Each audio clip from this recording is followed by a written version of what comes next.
Hello friends. Today we have with us Dr. Pramod Chaudhary. He is a founder chairman of Pras Industries Limited, which is India's leader in biofuels bioenergy space. Chaudhary ji has also been voted amongst globally top 100 people in bioenergy space. So Chaudhary ji, thanks for sparing time. Welcome to the discussion, sir. धन्यवाद. Sir, recently you have coined a term biomobility. We have heard e-mobility, but how biomobility is different from e-mobility or normal mobility, sir? Can you elaborate? The way we look at it, at bioenergy, we feel that is the subject which is perhaps a little bit ignored or got a backseat. And our effort is to sort of bring it into the forefront. Because bioenergy, out of which biofuel form the part of that bioenergy, is an important energy source, especially for transportation fuel. The transportation fuel from two-wheelers all the way up to aircraft can be filled up with biofuels and they can achieve that whatever the movement or mobility. That's how this biomobility has become very important to us. The origin of biomobility is that any liquid or gaseous fuels created out of the plant material, agri sources, and that's how it is becoming a completely carbon neutral kind of a situation by using these fuels. That's how we look forward to this more and more usage of biomobility. So, sir, biomobility, whether it is financially viable now? See, it is in the stage where it is upcoming, especially the biomobility out of our first generation technology, based on first generation technology, is being used for last so many years, last almost 15, 20 years it is being used, and it is definitely viable as far as its usage is concerned. It's mainly called first generation ethanol, or it is called biogas. So these are being used and for which the necessary supporting policy framework is there. What we are working is on second generation biofuels and aviation biofuels. They are under development, testing, and they are definitely in the early stage. Any technology it has to pass through that curve. It is still on the learning mode where the viability is being improved day by day. But currently it is on a bordering case. India, we expect to use lot more biofuels in time to come. You know that we are importing a lot of oil, and this oil is definitely taking a lot of foreign exchange. The second advantage of this biomobility, the way we are looking forward, is that it is going to help the farming community. In India's farming community getting a good remunerative prices, rural employment, these are the possibilities which can happen out of the usage of biofuels. So these are multiple advantages for the use of biofuels, and that's how we feel biomobility, if you take it holistically, it will become much more economically viable in the ultimate run. The debate is also, are you able to give a costing to the climate change damages? The fluctuations in the seasons, untimely flooding or drought or many other things which are happening from time to time, are we able to cost them, which is causing an extra burden on the government coffers? But So sir, there, now fuel prices are sub zero. They are less than $0 a barrel. In such scenarios, sir, how people will move towards biomobility or biofuels? see, $0, lower than $0 is a way of putting it. It's in US context that they say that, but it's also no more valid anymore. Ultimately, the oil barrel prices, which are going to be hovering or which are already hovering in the range of $30 to $40 and may get stabilized in $40 to $50 range, that's going to be a reality. And for that purpose, I think at that point of time, definitely biofuels become adequately competitive or as advantageous. Because just because the oil is cheap, you drive more, you will create more CO2 and you greenhouse gases, and you will have another problems coming up out of that. So I think it is a sane user will be definitely careful of using how much to use the fossil fuels. So I don't fear that the current prices is a indication of a long-term nature. Momentary, some people may feel it. So, but whether India is ready for biofuels, whether we have right kind of policies, and how big is the economy of biofuels in a sense? I think the current government in 2018 took a very pragmatic steps of declaring biofuel policy 2018, and it came in two stages. First, it came for first generation, then it came for advanced biofuels, in which they also touch upon compressed biogas. So all these put together, I think, is a fairly pragmatic policy, and which is giving a sustained framework. What is required by the producer is a sustainable framework of in terms of demand, in terms of pricing and all that. I think this government, the current MOPNG, Ministry of Oil and Natural Gas, Petroleum and Natural Gas, has really achieved that kind of a confidence among the producers. Perhaps that was what was missing earlier. But with the current situation of these policy measures, in fact, there is an interesting thing other day that they had cleared damaged grain as one of the source for making biofuels. Now, the grain production keeps on fluctuating. And when there's a surplus grain, sometimes it has got a danger of getting wasted. So what they say that even surplus grains can be used for biofuel. So biofuels, bioenergy acts as a buffer to overcome the this fluctuation in the demand supply of the plant materials, or grains is plant material basically. So that's how it is helping for the farming community more. And I think that's a very pragmatic policy they are following. Sir, as you rightly said, that the policy on biofuels came in 2018, but you started Praj in 1983. And at that time, there was no talk about bioenergy, biofuel, climate change, environment. So, since 1983, how was the journey? Whether you struggled a lot, and whether any time you felt that nobody is going to care about biofuels or bioenergy, and you should shut down your shop? See, I would only say that when I started, I always believed that agri-processing is a great solution for this country to make a move. And because of the tropical climate, because of agro-based industries need some support and all that. That was the starting point. When we started in 83, 84, we used agri-waste called molasses from the sugar sector to convert into high value-added alcohol and alcohol-based chemicals. They were doing batch fermentation. We brought in continuous fermentation. So that was the first transition which happened. And that definitely gave us a very good, we had some problem. ICICI gave us a venture capital. We were the first company, engineering company, to receive venture capital way back in 87, 88. That gave us a very much shot in the arm for us to move forward. And we had an IPO in 94. Beyond after 94, we started looking. Still, it was the alcohol, different quality alcohol for beverage grade alcohol and variety of things. But what happened that time, already the talk was going on that additional fuels to be blended with the fossil fuels was becoming more or less heard everywhere. Actually, Brazil took a lead and USA followed. And those informations were available that this is happening in a big way. So that's how we were hoping and looking forward to those kind of developments.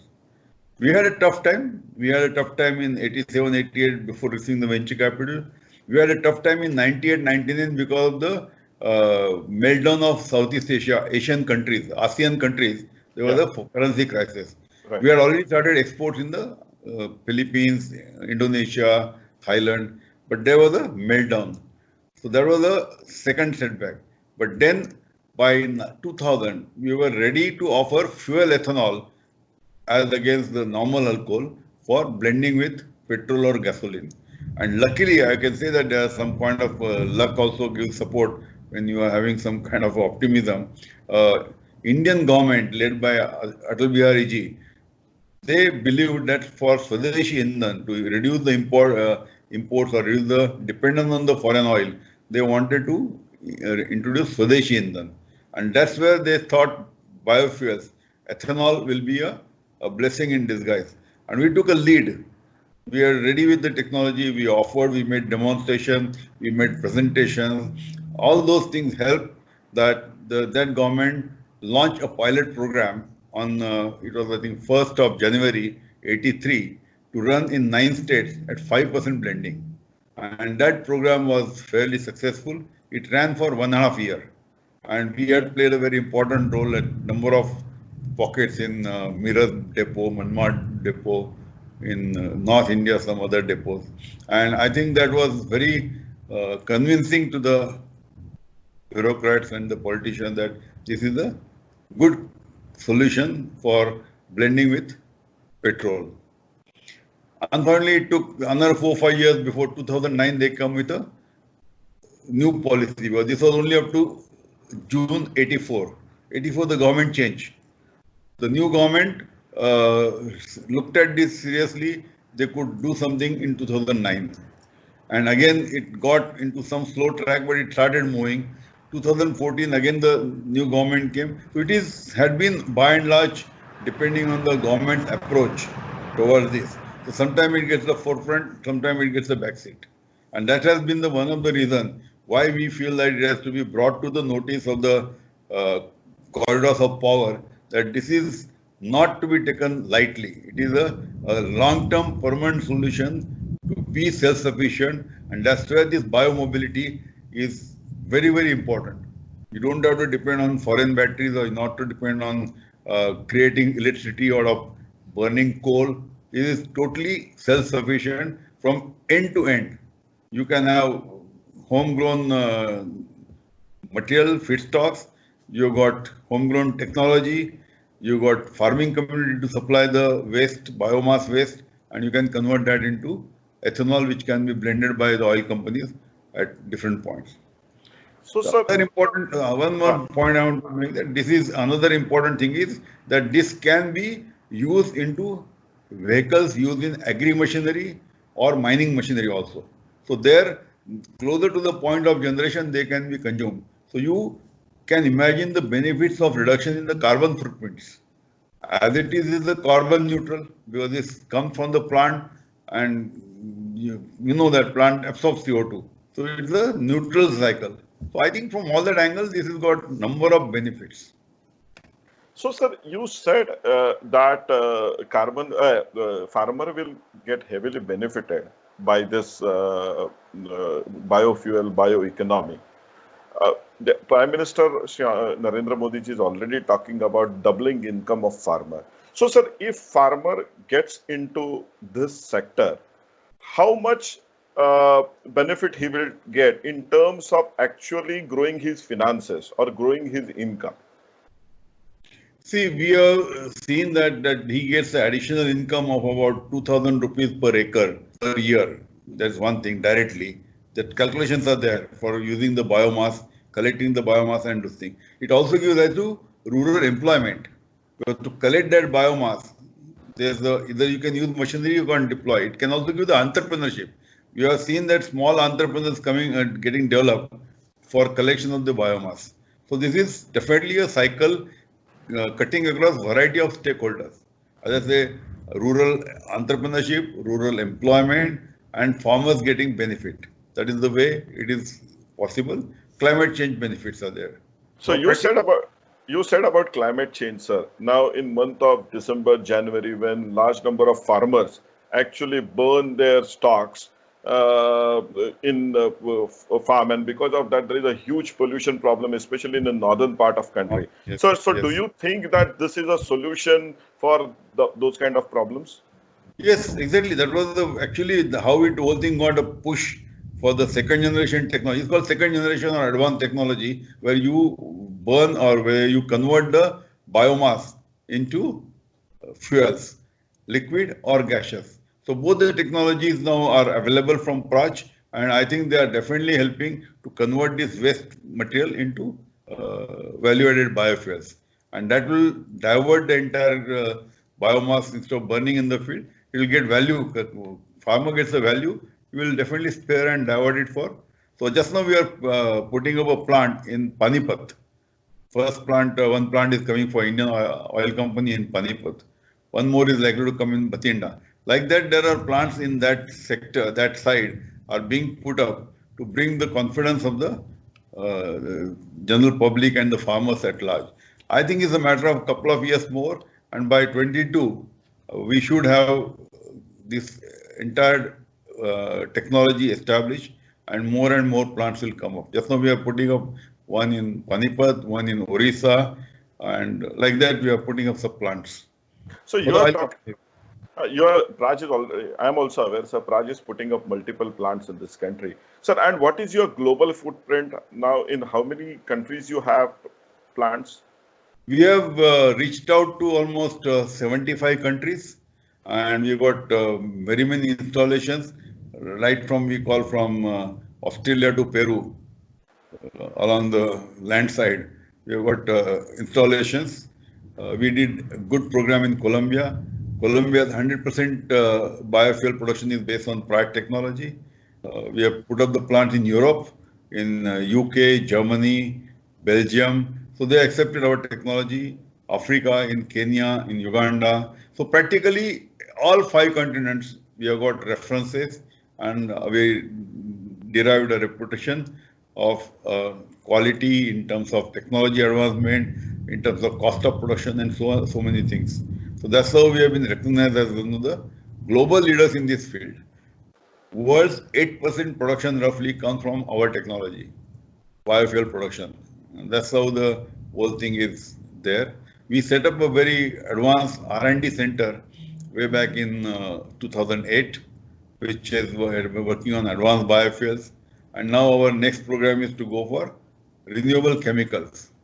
Because we feel that that's also going to be another area, renewable chemicals and materials, to like bioplastics and other things. They can come from the plant material. And that's where our entire research focus is there on that. And hopefully we'll be also able to make similar dent in that space. While looking at this bioeconomy, you asked me one question about what is the dollar-wise, how much contribution scale of bioeconomy. So we made recently a study and a presentation to the government that they are got ambition to go to $100 billion economy by 2024.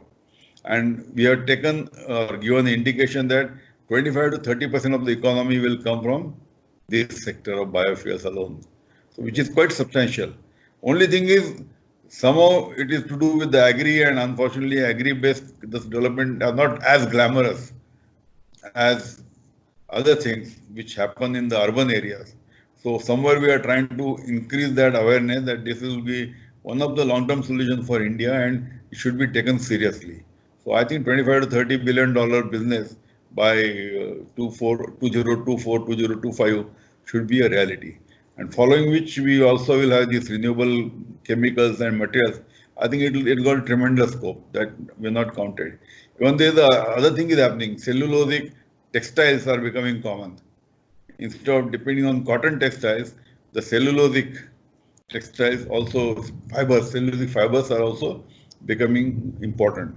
So yes, so as you rightly said, some of these sectors are not so glamorous, but you are saying 20 to 30% of $100 billion economy will be associated with biofuels, bioenergy in a sense. So, sir, as MHRD, we are promoting large number of youngsters to identify new areas for doing their startups.